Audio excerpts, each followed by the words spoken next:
Hare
भगवान की बाल लीला को हम लोग सुने और आनंदित हों। भगवान आज अपने आंगन में ही सो रहे, आंगन में हरि सोई गए।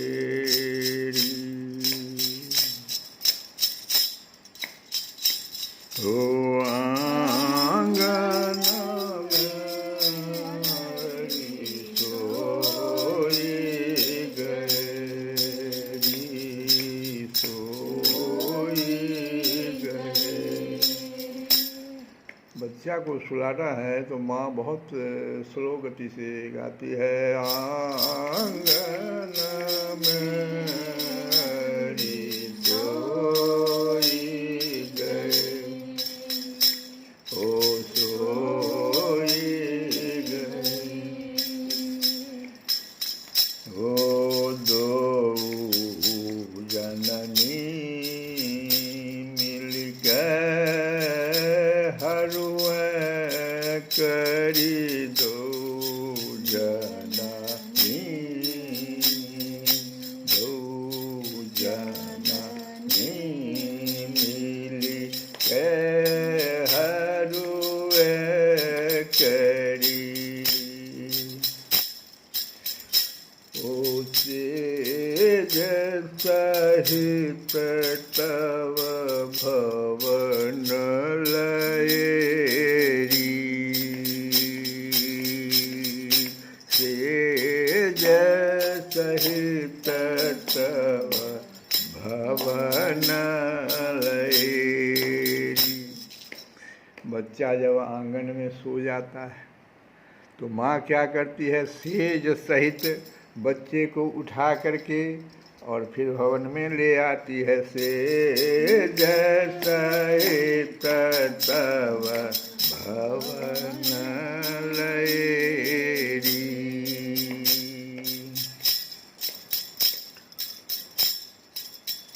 हो न को नहीं, अब सोचती है माँ बच्चा के बारे में कि न को नहीं घर में बैठत है, ओ न को नहीं घर में बैठत है, खेल के अब रंग रही। खेलने का इसको रंग लग गया है, घर में बैठता ही नहीं। न को नहीं घर में बैठत है, खेल के अब रंग रही। यही विधि श्याम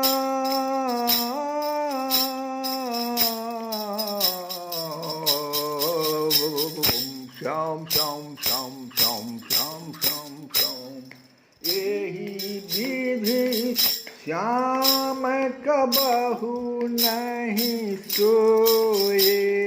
कहाँ सोता है ये मेरा बच्चा, दिन भर तो खेलने में मस्त रहता है। तो यही विधि श्याम कबहू नहीं सोए।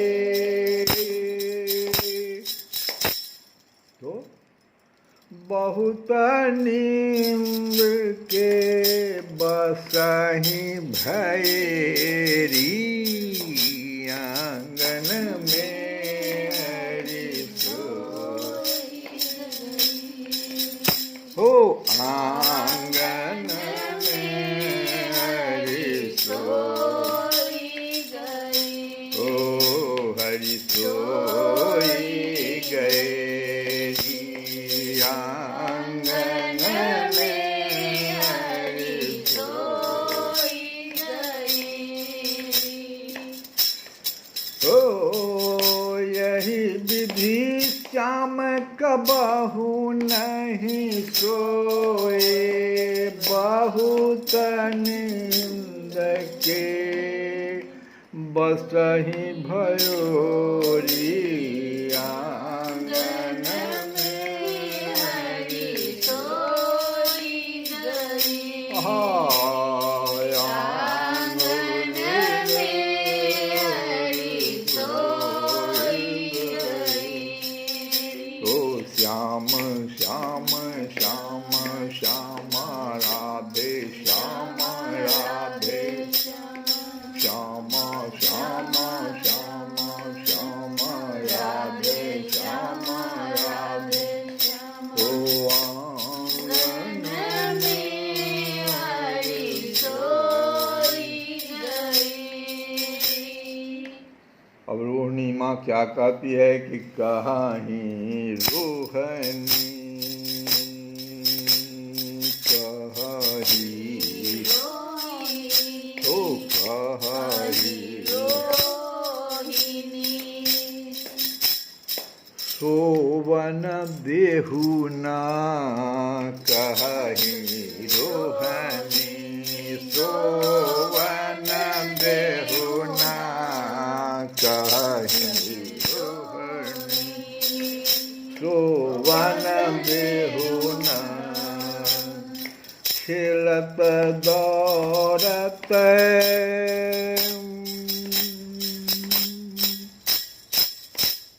खेलत दौड़त हारी गए री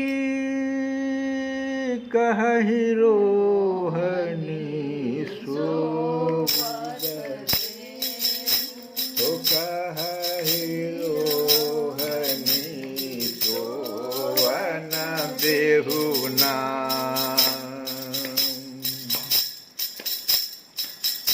सूरदास प्रभु को मुख निरखत।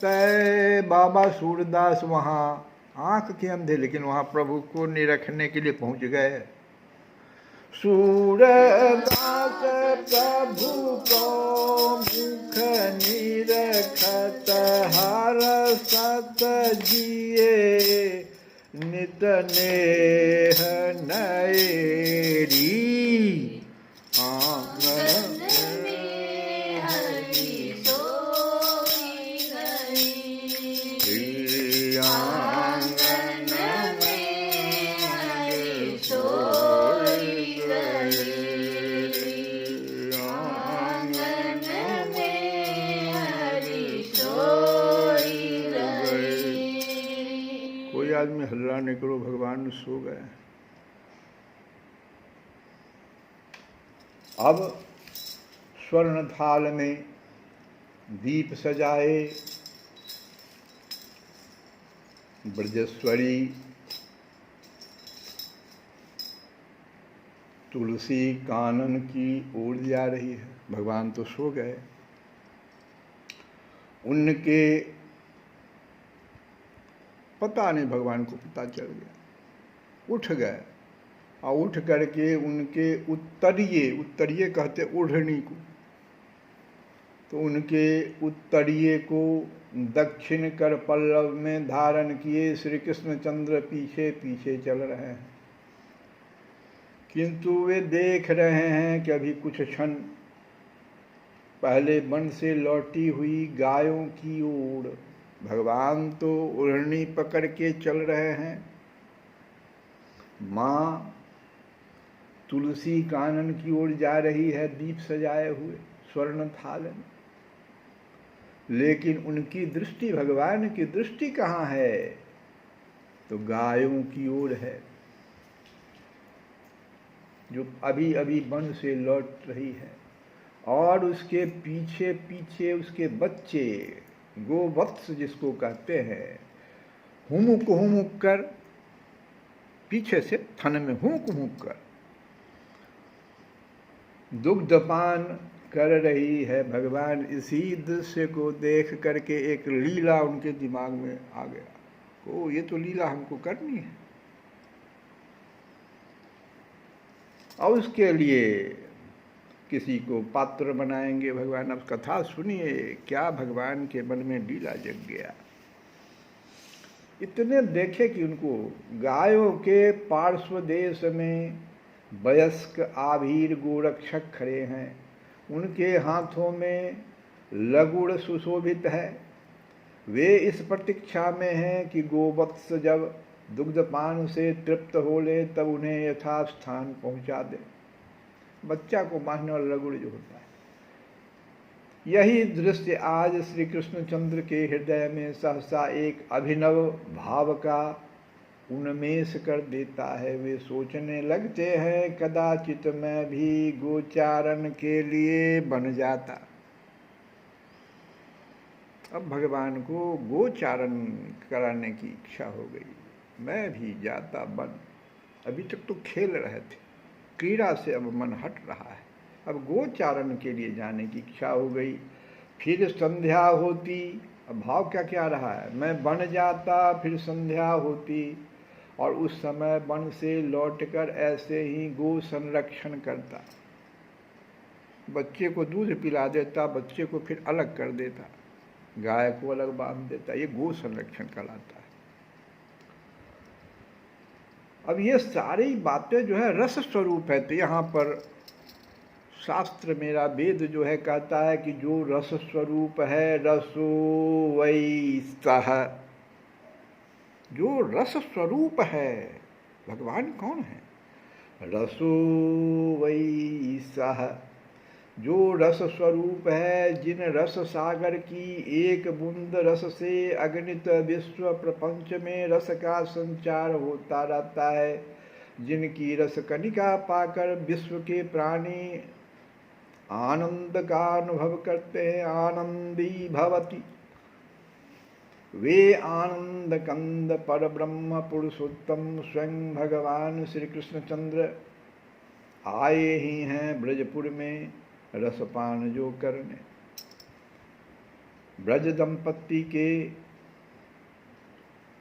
कुरोड़ में, नंद प्रांगण में, ब्रजपुर की वीथियों में, गोप सुंदरियों के गृहों में, गोकुल के उपवन में रस की सरिता बहा कर वे बाल्य रस का आस्वादन तो कर चुके।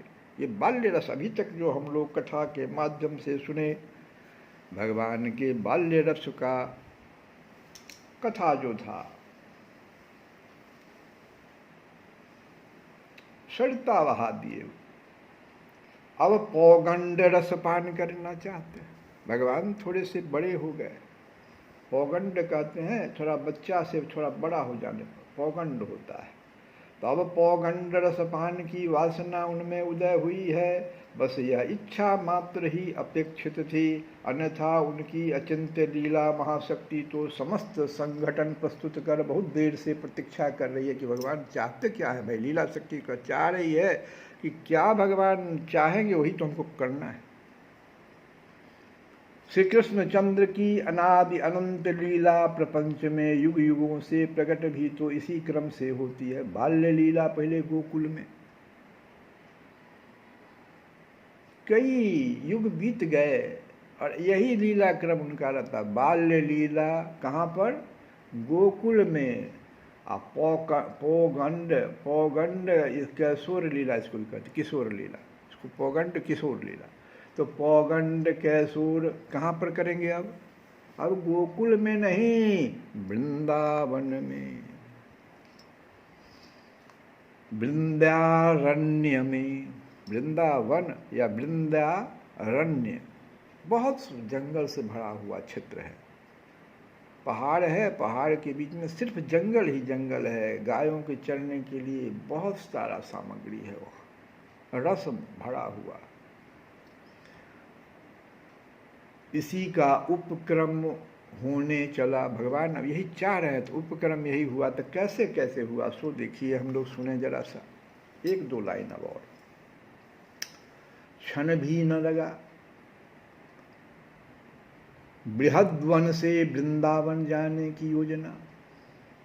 लीला शक्ति ने ब्रजेश्वर के राज्य मंत्री, किसको भगवान ने, जैसे जब भगवान को वन गमन भेजने का था तो किसको बनाया?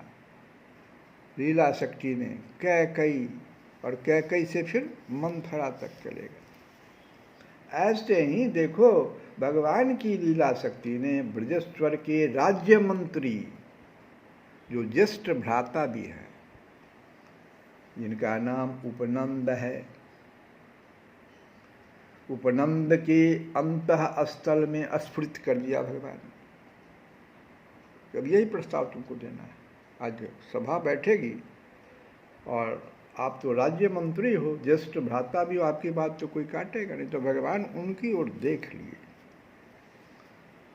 आज गोपेश्वर ने राज्य मंत्रणा के लिए ब्रजपुर के सभी प्रमुख वृद्ध वयस्क गोपों को निमंत्रित किया है। उसी में योगदान करने श्री उपनंद जा रहे हैं, उसी पथ से जिसमें वह तुलसी कानन है और श्री कृष्णचंद्र अपनी जननी के पास खड़े प्रदीप पंक्ति की शोभा निहार रहे। दृष्टि पड़ते ही उपनंद के मनोराज्य में स्पंद आरंभ होता। जैसे भगवान की दृष्टि उपनंद जी पर पड़ी, उनके मनोराज्य में वही भाव सब प्रकट हो गया जो भगवान चाहते हैं। और वे मन ही मन तुरंत एक नया प्रस्ताव स्थिर कर लेते हैं कि आज ही नहीं, जिस दिन पूतना आई थी उसी दिन उन्होंने निश्चय कर लिया था कि अब बृहद वन का परित्याग करना ही होगा। अब इस जहाँ पर हम लोग अभी हैं, जहाँ भगवान क्रीड़ा कर रहे हैं, इस स्थान को बृहद वन कहते हैं और जाना चाहते हैं ये वृंदारण्य, क्योंकि यहाँ बहुत सारे उत्पात हो रहे हैं। तो इसी बात को रखेंगे कहाँ पर, तो आज की सभा में हम लोग कथा को यहीं विराम दे करके श्री कृष्ण गोविंद हरे मुरारे